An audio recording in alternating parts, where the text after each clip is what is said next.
নমস্কার বন্ধুরা, পলি kitchen with ভিলেজপুরে আপনাদের সবাইকে স্বাগত জানিয়ে আজকে আরও একটি রেসিপি নিয়ে চলে এসেছি। আর দেখুন, এখানে আমি এক ঝুড়ি আম নিয়ে বসে পড়েছি। গতকাল রাত্রে অনেক শিলাবৃষ্টি হয়েছিল আর বৃষ্টিতে অনেকগুলো আম পড়েছে। আর আমার ছেলে সবগুলো আম কুড়িয়ে নিয়েছে, এত কষ্ট করে আমগুলো কুড়িয়ে নিয়েছে, তাই বলতেছে মা আচার করো। তো আমি ভাবলাম আচার যেহেতু করবো তা আপনাদের সাথে শেয়ারও করি। তো চলুন দেখা যাক আমি কিভাবে আমের আচার বানাই। প্রথমে আমগুলো ভালো করে ধুয়ে নিতে হবে।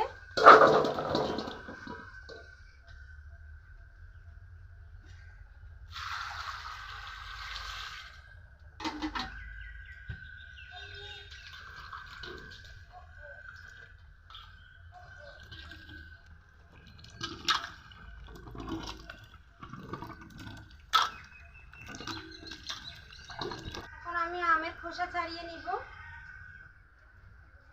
এগুলো কিন্তু অনেক ছোট আম, তো গাছ থেকে ঝরে পড়েছে, এগুলো তো আর নষ্ট করা যাবে না। তাই এগুলা এত ছোট আম দিয়ে কিন্তু আমরা আচার বানিয়ে অনেক দিন পর্যন্ত রাখা যায়।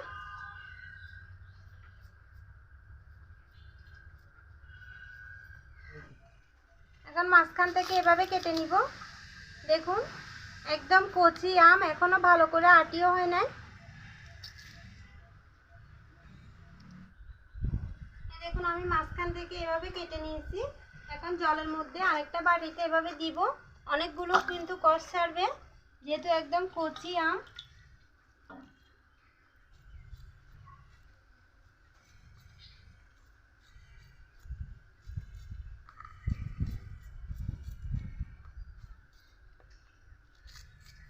খুব সহজে কাটা যাচ্ছে। দেখুন, এভাবে আটিটা ফেলে দিব।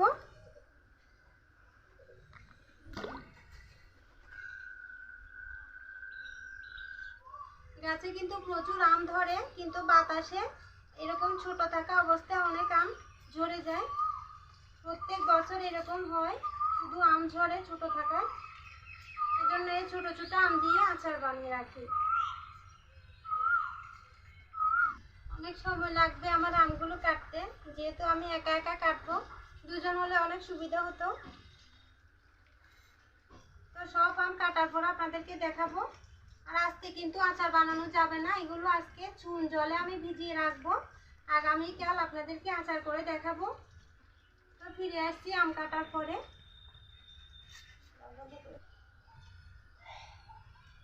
দেখুন বন্ধুরা, আমার সবগুলো আম কাটা হয়ে গেছে।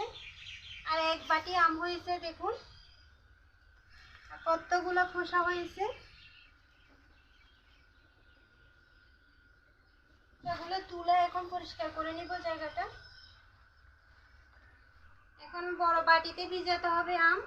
ওই বাটিটা তো ছোট, এটাতে জল দিয়ে দিব।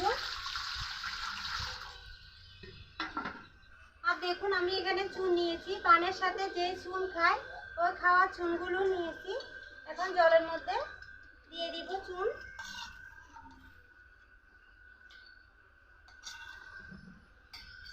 এই চুন দিলে কিন্তু কোনো রকম ক্ষতি হবে না। এখন আমি জলের সাথে মিশিয়ে নিব।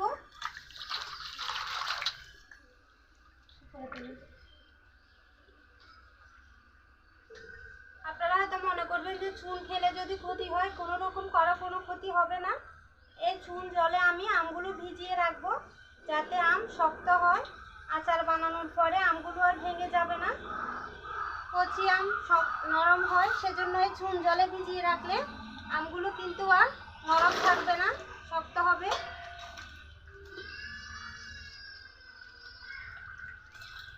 ভালো করে মিশিয়ে নিব।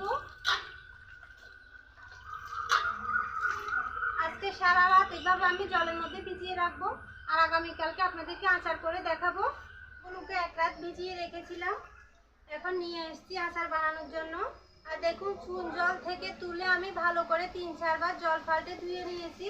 অবশ্যই কিন্তু ভালো করে ধুয়ে নিতে হবে, যাতে কোনো রকম চুন আমের মধ্যে লেগে না থাকে। দেখুন, একটু একটু কষে কালো হয়ে গেছে, কিন্তু যখন আচার বানানো হবে তখন আবার সুন্দর হবে। এগুলো বড় একটা কড়াই নিয়েছি, ছোট হাঁড়িতে কিন্তু হবে না। এখন আমগুলো এভাবে ঢেলে দিব।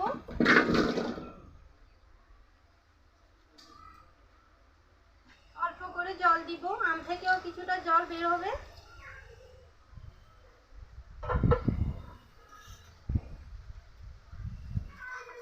দিয়ে আমি ভালো করে আমগুলোকে প্রথমে সিদ্ধ করে নিব, তারপর মশলা দিব।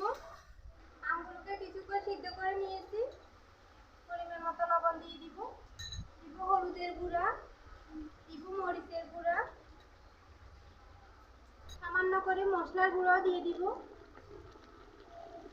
আর দিব গুড়। তাহলে যেহেতু কচি আম একটু বেশি করে গুড় দিতে হবে, নাহলে আচার খেতে ভালো লাগবে না।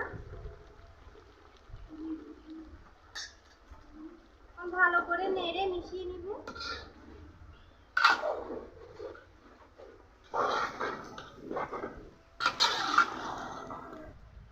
আমি শুকনো মরিচ ভেজে রেখেছিলাম, এখন গুঁড়ো করে নিয়েছি, সেটাও দিয়ে দিব। ভালো করে নেড়ে মিশিয়ে নিব। গুড় দেওয়ার পরে কিছুক্ষণ পর পর নেড়ে দিতে হবে, না হলে হাঁড়িতে লেগে যাবে। বন্ধুরা, আমার আচার বানানো একদম রেডি। এই দেখুন, আগে অনেক ছিল, কিন্তু সেদ্ধ হওয়ার পরে একদম কমে গেছে, অল্প হয়ে গেছে। এই দেখুন কি সুন্দর সেদ্ধ হয়ে গেছে সবগুলো আম। এখন রোদে শুকানোর পালা। এই দেখুন, এখন নামিয়ে নিব। এই থালা করে রোদে শুকাবো।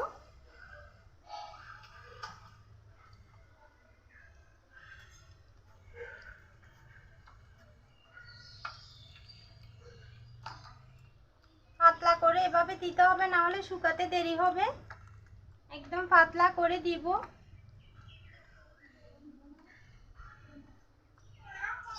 আমি আরো একটি প্লেট নিয়েছি, দেখুন এটাতেও দিয়ে দিব। দেখুন বন্ধুরা, আমি দুইটা থালাতে আচারগুলো ঢেলে নিয়েছি। দেখুন, এখন ভালো করে 4 থেকে 5 দিন কড়া রোদে শুকাতে হবে, না হলে কিন্তু আচার বেশি দিন ভালো থাকবে না, খুব সহজেই নষ্ট হয়ে যাবে। আমি 4 থেকে 5 দিন কড়া রোদে শুকিয়ে তারপর আপনাদেরকে দেখাবো। এখন কিন্তু এতগুলো আচার হয়েছে, যখন শুকানো হয়ে যাবে তখন আরো কমে যাবে। তো ফিরে আসছি আচার শুকানোর পর। দেখুন বন্ধুরা, আচারগুলো 4 দিন ভালো করে রোদে শুকিয়ে নিয়ে চলে এসেছি। এই দেখুন, আচার শুকানোর পরে কি সুন্দর কালার হয়েছে। আর শুকানোর পর আচার একদম কমে গেছে। দেখুন, অনেকগুলো আচার ছিল, কিন্তু বন্ধুরা আজকে কয়েকদিন যে রোদ পড়তেছে, এই কড়া রোদে ভালো করে আচার শুকনো হয়ে গেছে। আর দিনের মধ্যে 2 থেকে 3 বার নেড়ে দিয়েছি, না নাড়া দিলে কিন্তু আচার ভালো করে শুকাতো না। এই দেখুন কি সুন্দর হয়েছে আচারগুলো। আর শুকানোর পর অনেকটাই কমে গেছে। এখন প্লেটে তুলে আপনাদেরকে দেখাবো।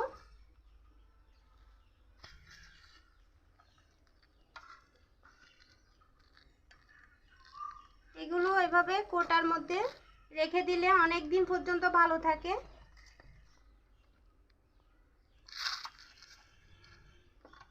বন্ধুরা, আমি সুন্দর করে প্লেটে সাজিয়ে নিয়েছি। দেখতে খুব সুন্দর লাগছে, কিন্তু খেতেও খুব ভালো লাগবে। বন্ধুরা, এরকম কোটা তো সবার ঘরে থাকে। এরকম কাঁচের কোটার মধ্যে রেখে যদি নর্মাল ফ্রিজে রেখে দেন, তাহলে ঠান্ডা ঠান্ডা খেতে তখন আরও ভালো লাগে। এরকম গরমের মধ্যে কিন্তু ঠান্ডা খাবার খেতে সবারও ভালো লাগে। তো আপনারা এভাবে বাড়িতে আচার বানিয়ে রাখবেন আর ফ্রিজে রেখে দিবেন, অনেক দিন পর্যন্ত খাওয়া যাবে। তো আমার ভিডিও কেমন লেগেছে আপনাদের কাছে কমেন্টে জানাবেন। যদি ভালো লেগে থাকে তাহলে ভিডিওতে একটি লাইক দিবেন, আমার চ্যানেলটি সাবস্ক্রাইব করে আমার পাশে থাকবেন। আজকে এই পর্যন্ত। সবাই ভালো থাকবেন, সুস্থ থাকবেন আর সাবধানে থাকবেন। দেখা হবে অন্যদিন নতুন কোনো রেসিপি নিয়ে।